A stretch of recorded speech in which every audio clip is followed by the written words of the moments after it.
दोस्तों, हम सब ने कभी ना कभी ये जरूर सोचा होगा कि छोटी सी जिंदगी किस तरीके से जी जाए। उसी तरह एटीसी सेक्शन के अंदर 1.5 लाख की जो छोटी सी लिमिट है उसमें किस तरीके से टैक्स एग्जम्पशन का जो एडवांटेज है वो उठाया जाए। यानी कि इतने सारे प्रोडक्ट्स अवेलेबल है सेक्शन एटीसी के अंदर, लेकिन लिमिट इतनी छोटी 1.5 लाख की है।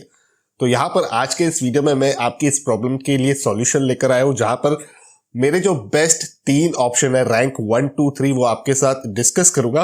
हो सकता है शायद आप इन प्रोडक्ट्स के बारे में ऑलरेडी जानकारी रखते हो, लेकिन इस वीडियो को फिर भी आपको देखना बेहद ही ज्यादा जरूरी है, क्योंकि यहां पर मैं उन प्रोडक्ट्स के प्लस और माइनस आपके साथ एक्सचेंज करूंगा। यानी कि pros and cons, advantage and disadvantage आप कह सकते हो, या फायदे या नुकसान भी आप कह सकते हो। उसी के साथ मेरा एक अपना ओपिनियन, एक पावर टिप भी हर एक प्रोडक्ट के साथ मैं इसी वीडियो में आपके साथ एक्सचेंज भी करने वाला हूं। तो यकीन मानिए, अगर आप एटीसी के अंदर अभी तक इन्वेस्टमेंट करने के बारे में केवल सोच रहे हो और नहीं की है, तो ये वीडियो आपके लिए बेहद ही ज्यादा यूजफुल साबित होगा। इसलिए बने रहिए आप मेरे साथ इस वीडियो में। शुरू करते हैं इस वीडियो को, आइए मिलकर सीखते हैं। तो रैंक 1 के साथ स्टार्ट करते हैं दोस्तों। ये मैंने दिया है पब्लिक प्रोविडेंट फंड यानी कि पीपीएफ को। इसके कुछ प्लस की पहले हम बात कर लेंगे। तो यहाँ पर सेफ्टी जो है वो बेहद ही ज्यादा है, क्योंकि गवर्नमेंट ऑफ इंडिया की तरफ से ये स्कीम जो है वो इनिशिएटेड है। यहाँ पर जो भी गेन्स है मैच्योरिटी पर वो अश्योर्ड है, यानी कि नेगेटिव रिटर्न्स नहीं मिलेंगे आपको, हमेशा पॉजिटिव रिटर्न्स ही मिलेंगे। लॉस का कोई भी खतरा यहाँ पर नहीं होता है। उसी के साथ यहाँ पर कोई रिस्क या टेंशन नहीं है। जैसे मैंने कहा, क्योंकि ये गवर्नमेंट की तरफ से बैक्ड है, यहाँ पर आपको अश्योर्ड गेन्स ही प्राप्त होंगे, यानी कि प्लस वाले रिटर्न्स ही देखने के लिए मिलेंगे। तो इससे आपको नींद तो बड़ी अच्छी आ सकती है। और यहाँ पर जो सेकंड पॉइंट है वो है कंपाउंडिंग का। आप देख रहे हो इंटरेस्ट यहाँ पर आपको डिपॉजिट्स पर प्राप्त होता है। ये over the period of time होता है, यानी कि अगर आज आपने 1000 रुपए डिपॉजिट किए हैं, एक साल में आपको वहां पर इंटरेस्ट प्राप्त हुआ, उसके बाद आपको अगले साल उस प्रिंसिपल और इंटरेस्ट पर आपको दोबारा इंटरेस्ट मिलता है। तो इसके वजह से जो कंपाउंडिंग इफेक्ट है वो बहुत ही ज्यादा हो जाता है अगर हम लॉन्ग टर्म ड्यूरेशन की बात करें। यहाँ पर जो तीसरी पॉइंट है फ्लेक्सिबिलिटी दोस्तों, ये जो मैक्सिमम लिमिट है 1.5 लाख रुपए पर एनम की, तो ऐसा कोई जरूरी नहीं है कि आपको एक ही साथ यहाँ पर 1.5 लाख रुपए इन्वेस्ट करने हैं। आप मिनिमम 500 रुपए भी इन्वेस्ट कर सकते हो।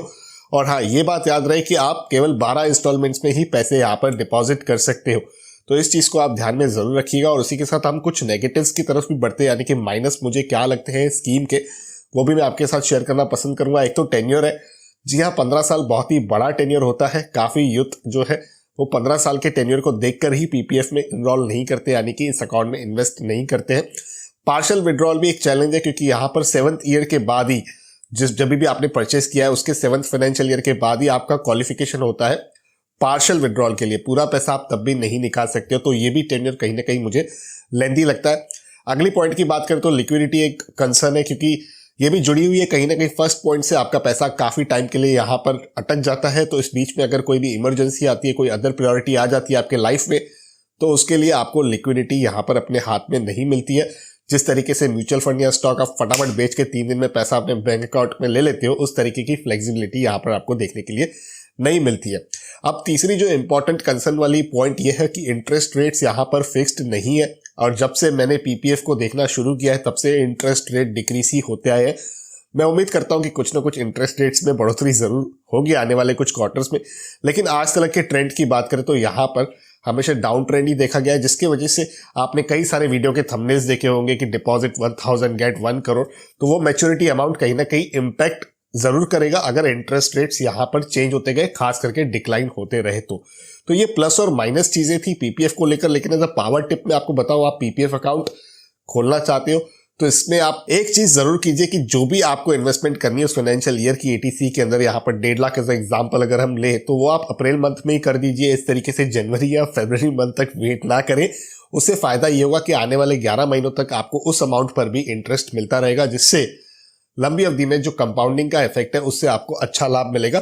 अगर हम कंपेयर करें कि आप हर मंथ डिपॉजिट कर रहे हो या जनवरी, फरवरी, मार्च में आके डिपॉजिट करते हो। दोस्तों, आगे बढ़ने से पहले बात कर लेते हैं हमारे आज के एजुकेशनल पार्टनर CoinDCX के बारे में। अब जिस समय मैं ये वीडियो रिकॉर्ड कर रहा हूँ, इंडियन गवर्नमेंट ने किसी भी प्रकार का क्रिप्टो रेगुलेशन का लॉ जो है उसे पास नहीं किया है। तो इंडिया में आप बिल्कुल क्रिप्टो में बाय, सेल, होल्ड या ट्रेड कर सकते हैं। और CoinDCX के मदद से क्रिप्टो करेंसी में जो ट्रेडिंग है वो बेहद ही ज्यादा सिंपल और इजी हो चुकी है। फिर चाहे आप एक प्रोफेशनल हो या तो आप एक बिगिनर हो, और यहाँ सिर्फ क्वालिटी चेक किए हुए क्रिप्टो मौजूद है। इतना ही नहीं, क्रिप्टो करेंसी से जुड़ी हुई रिस्क को मैनेज करने के लिए इन्होंने 7M मॉडल फ्रेमवर्क डेवलप किया है, जिसका एम है रिटेल इन्वेस्टर्स को क्रिप्टो प्रोजेक्ट्स के रिस्क, फीचर्स, टेक्निकल्स और फंडामेंटल्स के बारे में एजुकेट करना। और इस मॉडल से इन्वेस्टर की कॉइन DCX के द्वारा 3 बातों में हेल्प हो जाती है। इन्वेस्टर्स की प्रोटेक्शन इंप्रूव हो, मार्केट में फेयर और ट्रांसपेरेंसी को मेंटेन रखा जाए और क्रिप्टो करेंसी से जुड़ी हुई जो रिस्क है उसे कम रखा जाए। कॉइन DCX ऐप के माध्यम से आप क्रिप्टोज में केवल 10 रुपए से बाइंग कर सकते हैं। इनके ऐप पर आपको क्रिप्टो करेंसीज की एक रेंज मिल जाती है, जहां पर आप इंडियन रुपीज से किसी भी क्रिप्टो करेंसीज में बाइंग भी कर सकते हैं। सारी ट्रांजैक्शंस बेहद ही ट्रांसपेरेंट है, बिना किसी हिडन चार्जेस के। और हाँ, आप कॉइन वॉलेट में डिजिटल एसेट्स को डिपॉजिट कर सकते हैं, वो भी बिल्कुल फ्री में। कॉइन DCX पर आपको प्राइस अलर्ट का फीचर भी देखने के लिए मिल जाता है और इस फीचर के माध्यम से आप हमेशा अपने कॉइन्स के प्राइसेस को लेकर अवेयर रहते हैं। इनके पास है मौजूद 24 आवर्स कस्टमर सपोर्ट, जिसके माध्यम से ऑनबोर्डिंग KYC प्रोसेस चुटकियों में आपका हो जाता है, तो आपको घंटों यहाँ पर इंतजार करने की जरूरत नहीं पड़ती और आपके फंड्स यहाँ पर बिल्कुल सेफ और इंश्योर्ड है, क्योंकि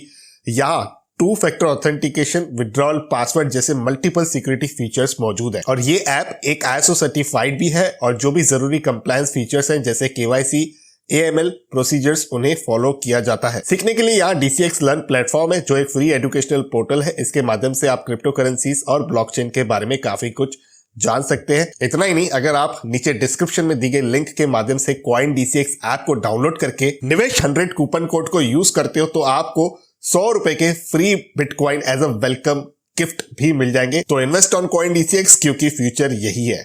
अब बढ़ते हैं अगले ऑप्शन की तरफ। देखिए, रैंक 2 पर यहां पर मैंने रखा है इस बार equity linked saving scheme ELSS को। अब ये टाइप ऑफ म्यूचुअल फंड्स होते हैं दोस्तों। रिसेंटली जो भी शेयर मार्केट के अंदर तेजी आई है, वहां पर काफी लोगों ने 2021 में खास करके अगर मैं कहूं तो ELSS की तरफ अपने टैक्स सेविंग को भी डाइवर्ट किया। यानी कि अगर जो ATC में इन्वेस्टमेंट हो रही थी उनकी फिक्स्ड असेट क्लास में, उसे भी उन्होंने ELSS के थ्रू डाइवर्ट किया। यानी कि ELSS म्यूचुअल फंड्स में SIP करना स्टार्ट कर दिया, ताकि 2 ऑब्जेक्टिव्स मीट हो जाए, इक्विटी मार्केट का एक्सपोजर भी और टैक्स सेविंग भी। खैर, कितना वो सही है कितना गलत है वो तो प्लस माइनस देखकर ही हम समझेंगे। तो प्लस की बात करूं तो यहाँ पर लॉक इन बहुत कम है दोस्तों। जो भी स्कीम्स होती हैं ATC के अंदर, सबसे कम से कम लॉक इन जो है वो ELSS म्यूचुअल फंड्स का है। केवल 3 साल का यहाँ पर लॉकिंग रहता है। लेकिन ये याद रहे, जो भी आप SIP करते हो उस SIP के डेट से आपको 3 साल वेट करना पड़ता है। तो ऐसा मत समझिएगा कि एक फाइनेंशियल ईयर के हिसाब से ये 3 साल कैलकुलेट होते हैं। आपने जब इन्वेस्ट किया है वो जो पीरियड है वो वहां से कैलकुलेट होता है।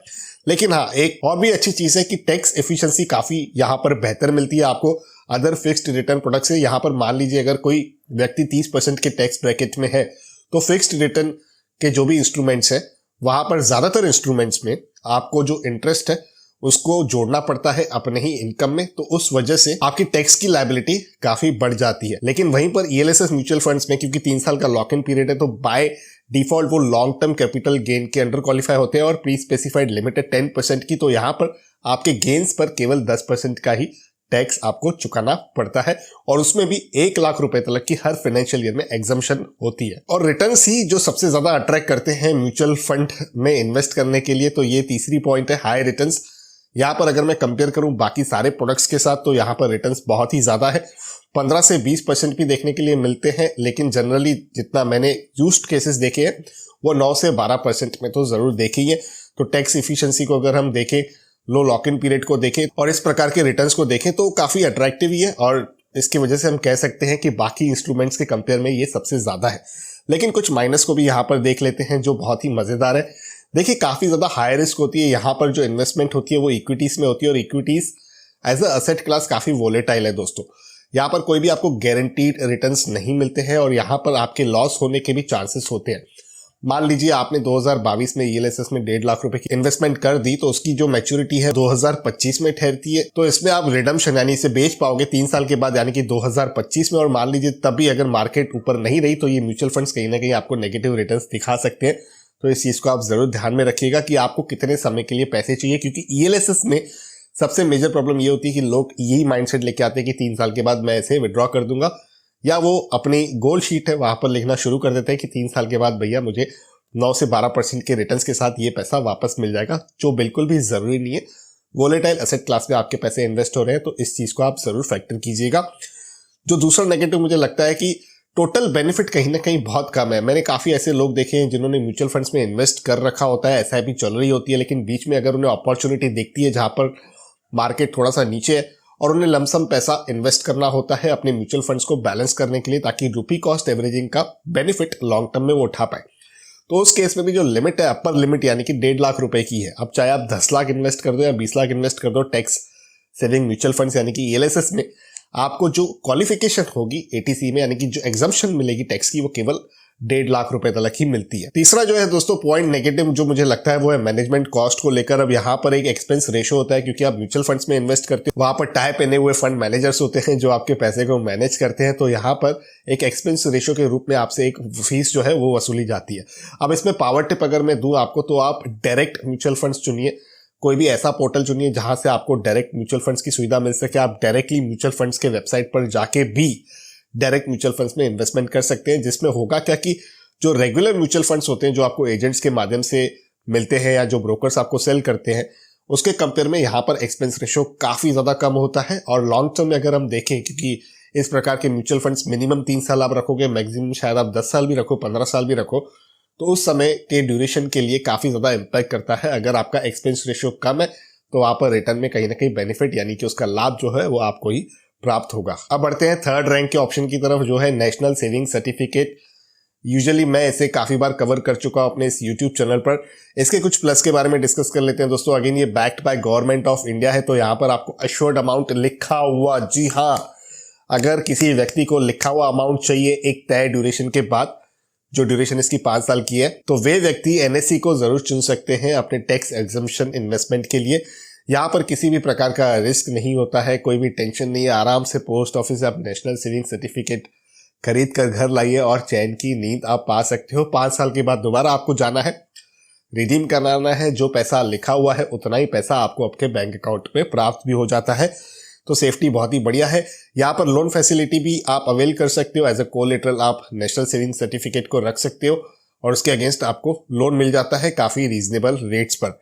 तीसरी जो अच्छी पॉइंट मुझे लगती है फ्लेक्सिबिलिटी। यहाँ पर जो इन्वेस्टमेंट है वो 100 रुपए से शुरू होती है, तो ऐसा बिल्कुल भी नहीं है कि पूरे 1.5 लाख अगर आपको इन्वेस्ट करने हैं और वो सिर्फ आप NSE में कर रहे हो। आप 3 टुकड़ों में कर सकते हो। मान लीजिए 50,000 ELSS में कर दिए, 50,000 PPF में कर दिए और 50,000 NSE में कर दिए। तो NSE में क्योंकि जो मिनिमम है जो इन्वेस्टमेंट का लिमिट वो 100 रुपए का है, अपर लिमिट कुछ भी नहीं है। आप 10 लाख रुपए के भी NSE ले सकते हो, उसमें कोई दिक्कत नहीं है, लेकिन एग्जम्पशन 1.5 लाख रुपए तक की ही आपको मिलती है, जो आप ATC के अंदर क्लेम कर सकते हो।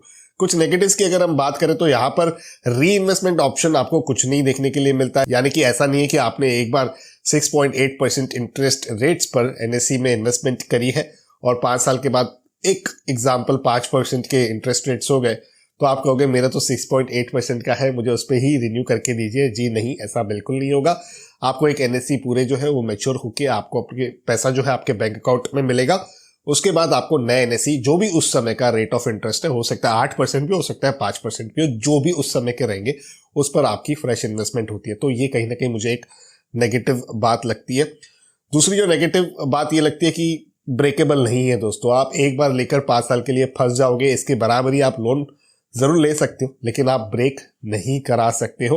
प्री मैच्योर विड्रॉल किसी स्पेशल सर्कमस्टेंसेस में ही यहाँ पर किया जा सकता है, जैसे डेथ वगैरह हो गया। नहीं तो आप NSE को कभी भी प्री मैच्योर नहीं कर सकते, यानी कि ब्रेक नहीं कर सकते हो। तीसरी है, ये पूरा ऑफलाइन प्रोसेस है। घर बैठे किसी ऐप या मोबाइल के थ्रू आप ये नहीं कर सकते हो।